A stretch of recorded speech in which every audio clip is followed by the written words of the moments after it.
الحمدللہ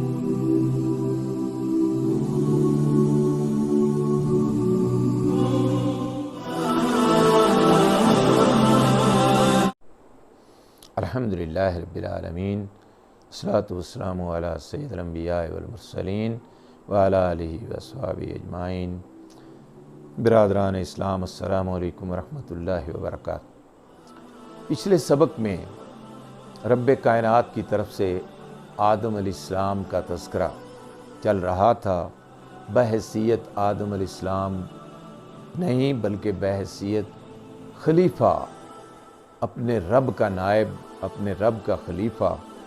فرشتوں کے استفسار کا اللہ تعالیٰ نے جواب ارشاد فرمایا، اور آدم علیہ السلام کی علمی برتری اللہ تعالیٰ نے عطا فرمائی۔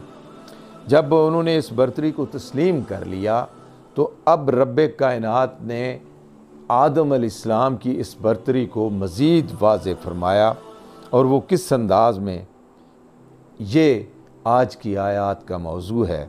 اللہ تعالیٰ ارشاد فرماتے ہیں کہ وَإِذْ قُلْنَا لِلْمَلَائِكَةِ اسْجُدُوا لِآدَمَ فَسَجَدُوا۔ فرمایا کہ جب یہ سارے معاملات ہو گئے فرشتوں کے سامنے تو ہم نے فرشتوں کو حکم دیا کہ آدم علیہ السلام کے سامنے جھک جاؤ۔ یہاں فسجدوا کا لفظ استعمال ہوا ہے، یعنی سجدہ ریز ہو جاؤ۔ دراصل سجدہ یہ کوئی آدم علیہ السلام کی ذات کو سجدہ نہیں تھا، بلکہ اللہ تعالیٰ کے حکم کو سجدہ تھا۔ جب مالک کائنات ایک حکم ارشاد فرما رہے ہیں تو جس طرح ارشاد فرما رہے ہیں اسی طرح اس کا ماننا واجب ہے، اسی طرح اس کا ماننا فرض ہے۔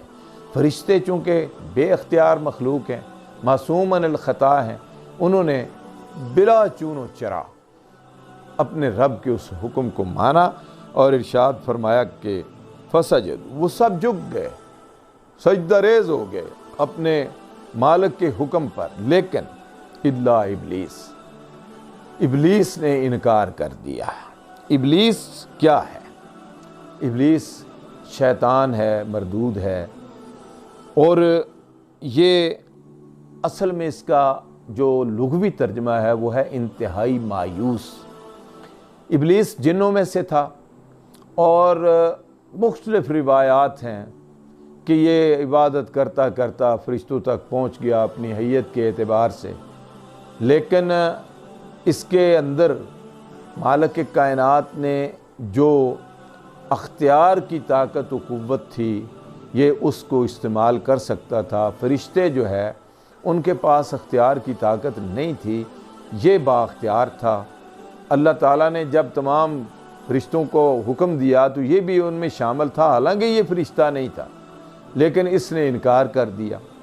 انکار کس بنیاد پہ کیا؟ کہ اللہ تعالیٰ نے اس کو اختیار دیا تھا کہ یہ مانے یا نہ مانے۔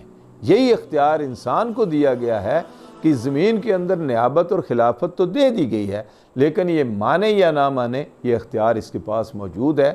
تو اللہ تعالیٰ فرماتے ہیں کہ اس نے انکار کر دیا۔ ابا واستکبر وکان من الکافرین، اس نے تکبر کیا، غرور کیا، اپنے بڑائی کا گھمنڈ کیا اور نافرمان لوگوں میں شامل ہو گیا۔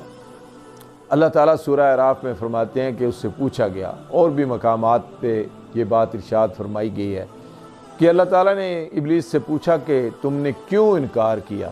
تو اس نے ایک چھوٹا سا جملہ کہا کہ انا خیر، میں اس سے بہتر ہوں، میں نے بہت بندگی کی ہے تیری، تو نے اس کو مٹی سے بنایا ہے، مجھے تو نے آگ کی لپٹ سے بنایا ہے، کئی اس نے جو ہے وہ آگے سے موشگافیاں کی۔ تو اللہ تعالیٰ مختصر الفاظ میں ارشاد فرماتے ہیں کہ وہ گھمنڈ میں پڑ گیا، غرور میں پڑ گیا، اور پھر اس کا شمار کس میں ہو گیا؟ وَكَانَ مِنَ الْكَافِرِينَ، اس کا شمار کافروں میں ہو گیا۔ اب جہاں اللہ تعالیٰ نے مختصراً یہ بات ارشاد فرمانے کے بعد جو بات ارشاد فرمائی ہے وہ اسی قصہ آدم و ابلیس کے اندر موجود ہے۔ اللہ تعالیٰ نے آدم علیہ السلام سے پھر ان کا جوڑا بنایا، ان کی بیگم وہ پیدا کی، اس کے بعد کے حالات و واقعات کہ اللہ تعالیٰ نے انہیں جنت میں رکھا آزمائشی طور پر، اور پھر ابلیس نے مہلت مانگی کہ میں اس انسان کو ورگلاؤں گا۔ یہ ساری چیزیں اس سے آگے آ رہے ہیں، اس سے آگے انشاءاللہ اگلے سبق میں یہ بیان کریں گے۔ وآخر دعوانا الحمدللہ رب العالمین۔